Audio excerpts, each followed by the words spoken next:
Estaba en otra ciudad, reunida con un cliente importante, cuando mi teléfono sonó. Respondí, creyendo que era algo urgente. Pero la voz de mi esposo al otro lado era fría. Cruel. Me estoy divorciando de ti. Ya vendí nuestro apartamento. Me voy a vivir con mi nueva novia. Buena suerte buscando dónde dormir. Y luego, se rió.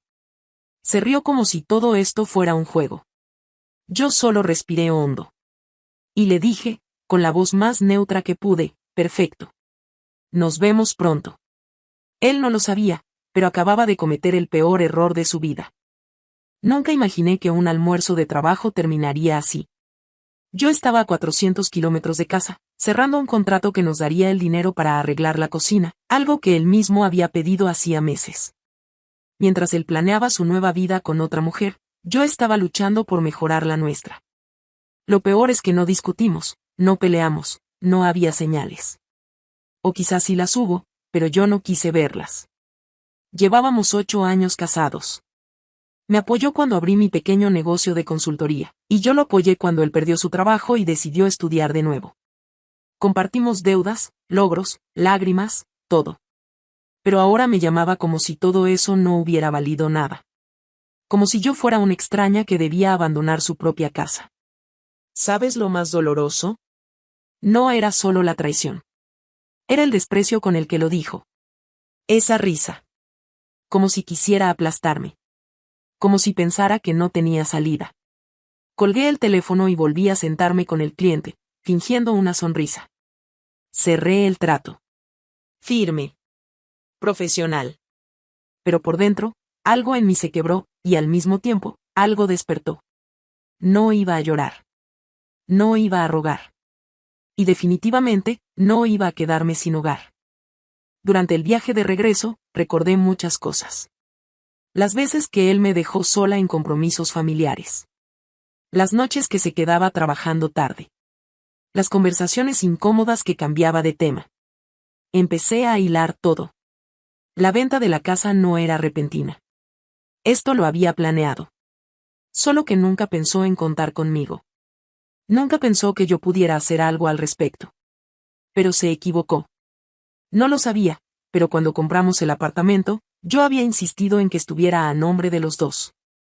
Él nunca le dio importancia, me dejó hacerlo. En ese momento pensé que lo hacía porque confiaba en mí. Ahora entiendo que fue por arrogancia. Pensaba que yo nunca me atrevería a cuestionarlo. Y había más. En los últimos 2 años, yo había sido la única que pagaba la hipoteca. Todas las cuotas estaban a mi nombre.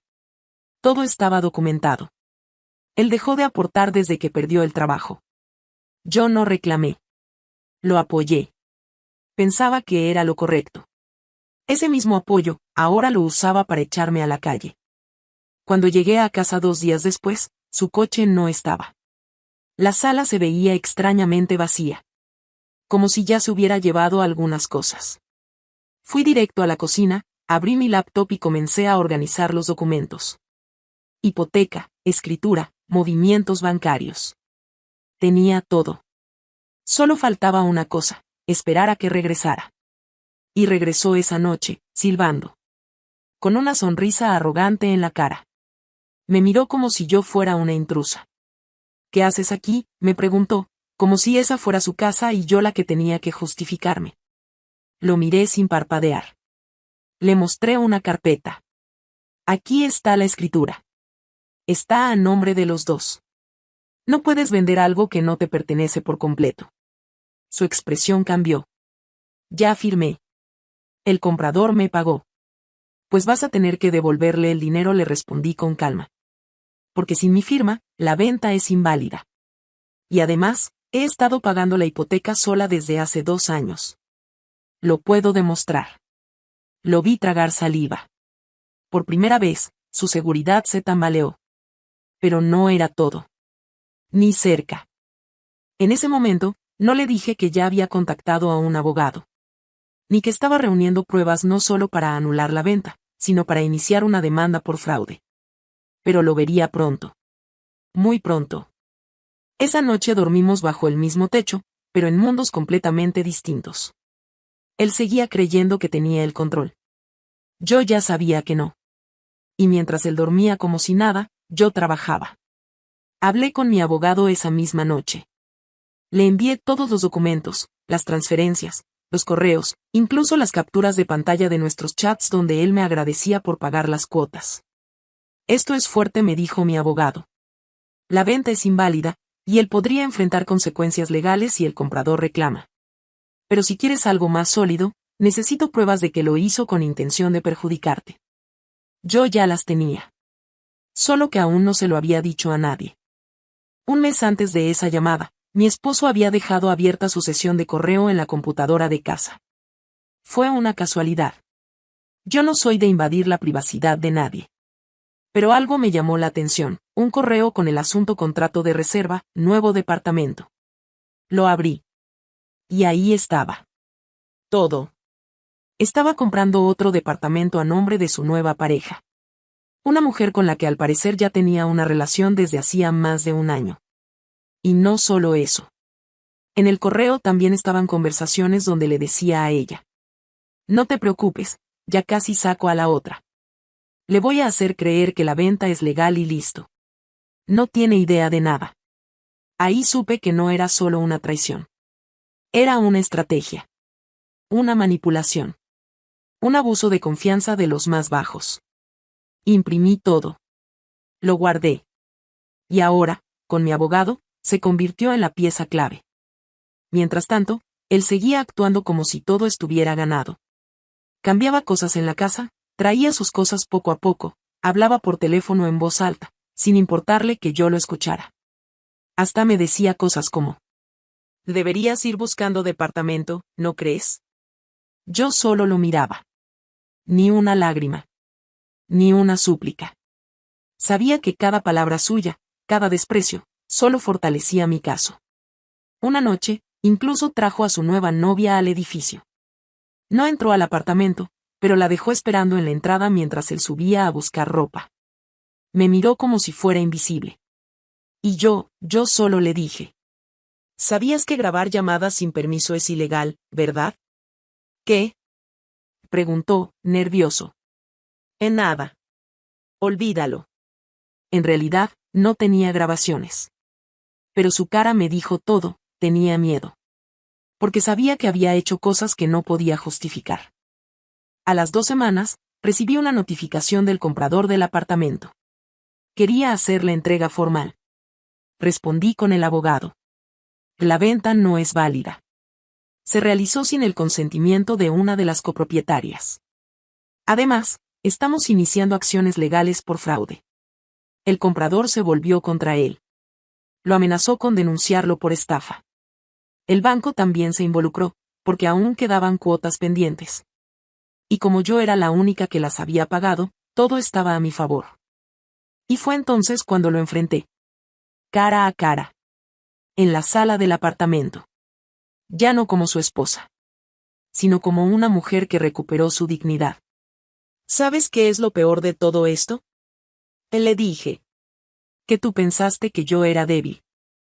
Tú no entiendes cómo funcionan las cosas, me respondió, con esa arrogancia de siempre. Yo ya firmé. Ya vendí. No. No vendiste. Intentaste estafarme. Y ahora, el banco, el comprador, mi abogado, todos saben quién eres. Lo vi quedarse sin palabras por primera vez en años. Y aún no sabía lo que venía. Lo siguiente que hice no solo lo dejó en shock, también expuso públicamente todo lo que había hecho. La justicia empezó a girar, y esta vez, a mi favor. La noticia se regó como pólvora. El comprador del apartamento, furioso al darse cuenta de que había sido engañado, lo denunció por fraude. El banco bloqueó la operación. Y él empezó a recibir llamadas que no podía ignorar. Pero eso era solo el principio. Lo que vino después lo desarmó por completo. Verás, cuando me dijo por teléfono que me estaba dejando, yo grabé la llamada. No por venganza. Sino porque, en el fondo, sentí que algo no cuadraba. Que iba a necesitar pruebas.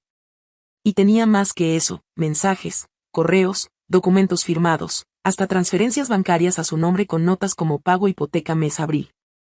Mi abogado preparó todo. Armó una carpeta que parecía un expediente de caso criminal. Y yo, por mi parte, contacté a un amigo periodista. No para escándalo, sino para una entrevista sobre cómo las mujeres pueden protegerse legalmente en situaciones de abuso financiero y patrimonial en el matrimonio. Mi historia, de forma anónima, fue parte central del reportaje. Y sí, él se reconoció. Una tarde, vino a casa. No tocó.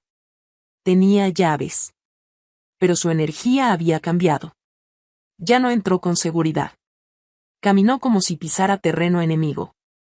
¿Qué hiciste? Y me preguntó. Su voz ya no sonaba como antes. Había miedo.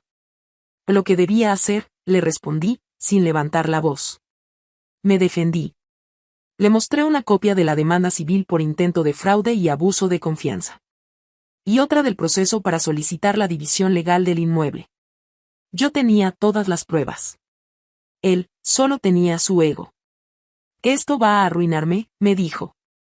No. Tú lo hiciste solo. Lo vi intentar justificarse. Me dijo que las cosas se salieron de control, que nunca fue su intención lastimarme. Pero cuando le pregunté por los correos con su novia, por el plan que habían armado juntos, solo bajó la mirada. Ese fue el primer momento en el que su máscara se rompió. Ya no era el hombre que se reía por teléfono. Era solo alguien enfrentando las consecuencias de sus actos. Y ahí ocurrió el verdadero giro. Un juez, al revisar el caso, determinó que él había actuado con dolo. Que había intentado vender una propiedad sin derecho legal, y con intención de perjudicarme económicamente. La venta fue anulada oficialmente. El banco lo incluyó en una lista de riesgo crediticio. Y lo mejor de todo, yo obtuve el 100% del inmueble. No por venganza. No porque yo lo pidiera. Sino porque el juez reconoció que yo había sido la única que cumplió con las obligaciones financieras desde el inicio. Su traición, su burla, su manipulación, lo dejaron sin nada. El día que recibió la notificación oficial, vino a buscarme otra vez. Me pidió que llegáramos a un acuerdo. Que no quería más problemas. Yo solo le dije una cosa. Ya tienes lo que querías. Libertad. Ahora asume lo que conlleva. Salió de la casa con la cabeza baja. Y por primera vez, me sentí en paz. Creí que ahí terminaba todo, pero un giro final me esperaba, y me dejó claro que, cuando una persona actúa con dignidad y preparación, hasta lo que parece una tragedia puede convertirse en un nuevo comienzo.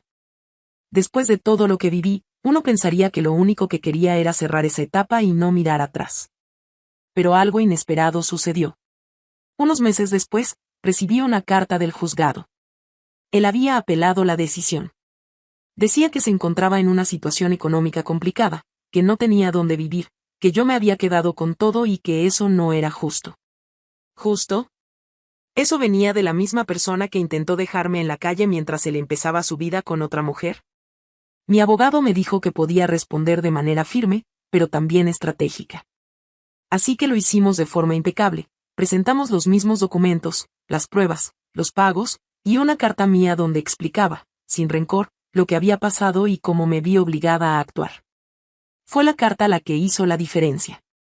El juez no solo rechazó la apelación, sino que lo sancionó por usar el sistema judicial para revictimizar. Fue una victoria legal, sí.